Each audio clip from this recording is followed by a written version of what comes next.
మిత్రులారా, భారత న్యాయ వ్యవస్థలో జరుగుతున్న అనేక మంచి చెడు సందర్భాల గురించి మనం ఇక్కడ మాట్లాడుకుంటున్నాం. ఇవాళ తాజాగా ఉత్తరప్రదేశ్లో యోగి ఆదిత్యనాథ్ ప్రభుత్వం కింద ప్రభుత్వ ఆదేశాలను ధిక్కరించిన ఒక న్యాయమూర్తి గురించి తెలుసుకోవలసి ఉంది.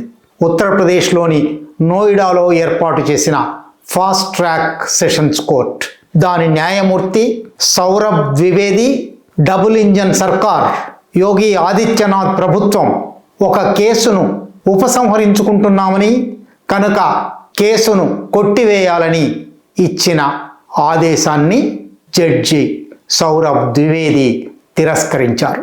మామూలుగా కింది స్థాయి సెషన్స్ జడ్జిల లాంటి న్యాయమూర్తులు ప్రభుత్వ అధీనంలో ఉంటారు, ప్రభుత్వం చెప్పినట్టుగా పనిచేస్తూ ఉంటారు అని దేశవ్యాప్తంగా మనకు కనబడుతూ ఉంది. దేశంలోని రాజ్యాంగ వ్యవస్థలన్నిటినీ, అధికార వ్యవస్థలన్నిటినీ ఆక్రమించుకొని తన ఇష్టారాజ్యంగా నడుపుతున్న సంఘ్ పరివార్, ఆ సంఘ్ పరివార్ డబుల్ ఇంజన్ సర్కార్ ఉన్న చోట ఒక సెషన్స్ జడ్జ్ ఈ కేసులో మీరు చెప్పే ఆదేశాన్ని అంగీకరించబోను అన్నాడు. చాలా ఆశ్చర్యకరమైన, సంచలనాత్మకమైన, చరిత్రాత్మకమైన సందర్భం. ఇదేమిటో తెలుసుకోవాలి. మీలో కొందరికైనా గుర్తుండే ఉంటుంది. 2015 సెప్టెంబర్లో, అంటే 10 సంవత్సరాల కింద ఉత్తరప్రదేశ్లోని దాద్రి అనే ఒక గ్రామంలో మహమ్మద్ అఖ్లాక్ అనే ఒక వ్యక్తిని ఒక మూక కొట్టి చంపేశారు. ఎవరు కొట్టి చంపారో కుటుంబ సభ్యులు చెప్పారు, గ్రామస్తులు చెప్పారు. దాని ఆధారంగా 18 మంది మీద కేసు పెట్టారు. ఆ కేసు 2015 నుంచి సాగుతూ ఉన్నది. 2021లో చార్జెస్ ఫ్రేమింగ్ అంటారు, అంటే నేరారోపణలు నిర్దిష్టంగా చేయడం విచారణకు ముందస్తు షరతు. అది కూడా 2021లో జరిగింది. కేసు నడుస్తూ ఉంది. ఇప్పుడు ప్రభుత్వం దీన్ని మూసివేయవలసింది. ప్రాసిక్యూషన్ ఈ కేసులో సాక్షులు చెప్పిన వేరువేరు సాక్ష్యాల మధ్య వైరుధ్యాలున్నాయి, అందువల్ల ఈ కేసును ఉపసంహరించుకుంటున్నాము అని ప్రకటించింది. కానీ జడ్జి సౌరభ్ ద్వివేది ఇది అంగీకారయోగ్యం కాదు అన్నారు. ఎందువల్లనంటే మహమ్మద్ అఖ్లాక్ కేసు దేశవ్యాప్తంగా పెద్ద ఎత్తున ప్రచారమైంది. ఈ దేశంలో ఎవరైనా ఒక వ్యక్తికి తన ఇష్టం వచ్చిన ఆహారం తినే హక్కు ఉందా లేదా, అవకాశం ఉందా లేదా, అధికారం ఉందా లేదా అనే ప్రశ్నను 2015లో ఈ కేసు పైకి తెచ్చింది. దేశవ్యాప్తంగా ఆహారం గురించి, ఆహారపు అలవాట్ల గురించి చర్చ జరుగుతూ ఉంది. ఆయన ఇంట్లో రిఫ్రిజిరేటర్లో గోమాంసం దాచిపెట్టుకున్నాడు, అందువల్ల చంపేశాము అని అన్నప్పటికీ ఆ తర్వాత ఫోరెన్సిక్ నివేదికల్లోనూ, అనేక నిజ నిర్ధారణ నివేదికల్లోనూ అది గోమాంసం కాదని కూడా తేలింది. అది వేరే చర్చ. కానీ ఒకవేళ గోమాంసమే అయినప్పటికీ, గోమాంసం తినే అలవాటు ఈ దేశంలో కోట్లాది మందికి ఉంది, అందువల్ల ఎవరినైనా చంపేస్తారా? ఇష్టం వచ్చిన ఆహారం తినే హక్కు ప్రాథమిక హక్కుగా ఉందా లేదా అనే చర్చ జరిగింది. అందువల్లనే దేశవ్యాప్తంగా అనేక మంది పరిశీలకులు, సామాజిక కార్యకర్తలు, అన్ని ప్రతిపక్ష పార్టీల నాయకులు దాద్రికి వెళ్ళారు, మహమ్మద్ అఖ్లాక్ కుటుంబాన్ని పరామర్శించారు. ఇంత ఘోరం జరిగితే, తన ఇష్టం వచ్చిన ఆహారం తిన్నందుకు ఒక మనిషి హత్యకు గురైతే ప్రభుత్వం వైపు నుంచి, ప్రధానమంత్రి వైపు నుంచి, ముఖ్యమంత్రి వైపు నుంచి ఒక్క మాట కూడా రాలేదు. సరే, సహజంగానే ఇంత చర్చ జరిగిన తర్వాత, ప్రతిపక్ష పార్టీలన్నీ కూడా ఆందోళనలు చేసిన తర్వాత పోలీసులు ఈ నేరం గురించి కేసు పెట్టారు.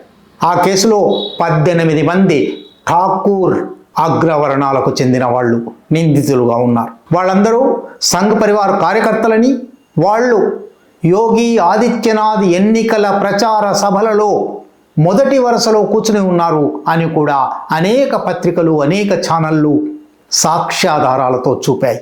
సరే, వాళ్ళ మీద కేసును తాత్సారం చేశారు. 2015 నుంచి 2021 దాకా వాళ్ళు అరెస్ట్ అయ్యి తర్వాత బెయిల్ మీద బయటకు వచ్చారు. కానీ అట్లాగే కేసు సాగుతూ ఉంది.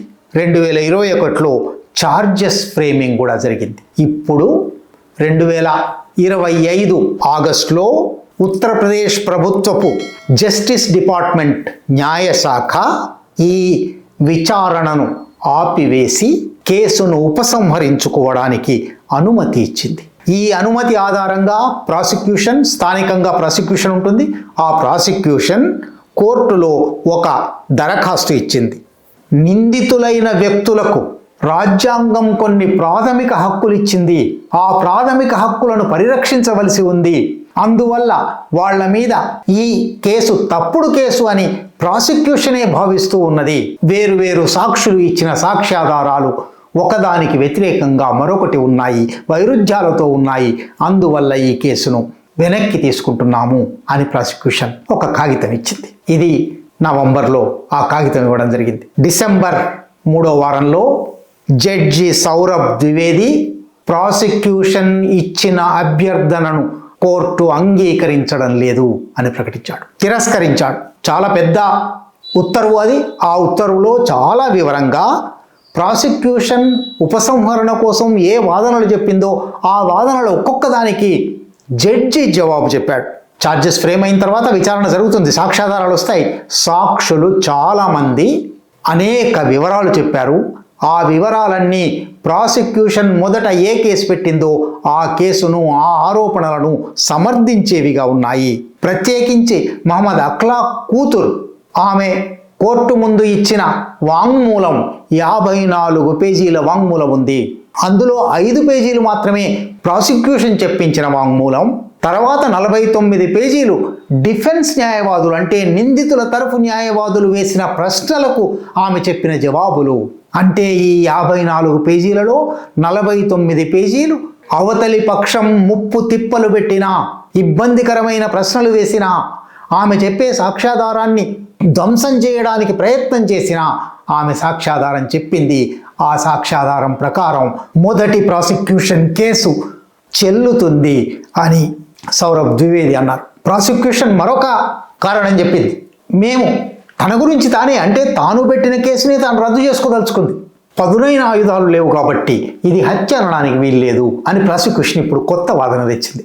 జడ్జి సౌరభ్ ద్వివేది ప్రాసిక్యూషన్ పాత వాదనలో నిందితులు కర్రలు, ఇనుప రాడ్లు, ఇనుప చువ్వలు, ఇటుకలు వాడారని ఆధారాలు చెప్పారు. అవన్నీ హత్యకు దారి తీసే పరికరాలే కాబట్టి దీన్ని హత్య అనడానికి వీల్లేదు, పదునైన ఆయుధాలు లేవు కాబట్టి, మరణాయుధాలు లేవు కాబట్టి అనే వాదనను నేను అంగీకరించబోను అన్నారు. అన్నిటికన్నా ముఖ్యంగా ఆయన ఈ దేశంలోని అన్ని న్యాయస్థానాలు, న్యాయ వ్యవస్థ మొత్తంగా అంగీకరించవలసిన, గౌరవించవలసిన ఒక మాట చెప్పారు. Murder is a grave offence against society. హత్య అనేది ఎప్పుడైనా ఒక మనిషి మీద జరిగే చర్య కాదు, అది సమాజానికి వ్యతిరేకంగా జరిగే దారుణమైన నేరం. అందువల్లనే ఒక వ్యక్తికి హత్య జరిగితే ఆ వ్యక్తి ప్రతీకారం తీర్చుకుంటాడు. కానీ హత్య కేసులన్నీ తప్పనిసరిగా ఎందుకు రాజ్యమే, స్టేట్ వర్సెస్ నిందితుడి పేరు పెడతారు. ఎందుకు రాజ్యం తీసుకుందంటే, and for this reason the state prosecutes such cases so that the fear of law is maintained in society. సమాజంలో చట్టం అంటే, న్యాయశాస్త్రం అంటే, న్యాయస్థానం అంటే ఒక బెదురు వ్యాపింపజేయడానికి, హత్య అనే నేరం జరగకుండా చేయడానికి రాజ్యమే, ప్రభుత్వమే అన్ని హత్య కేసులను తాను చేతిలోకి తీసుకుంటుంది, తాను విచారిస్తుంది, తాను శిక్షిస్తుంది.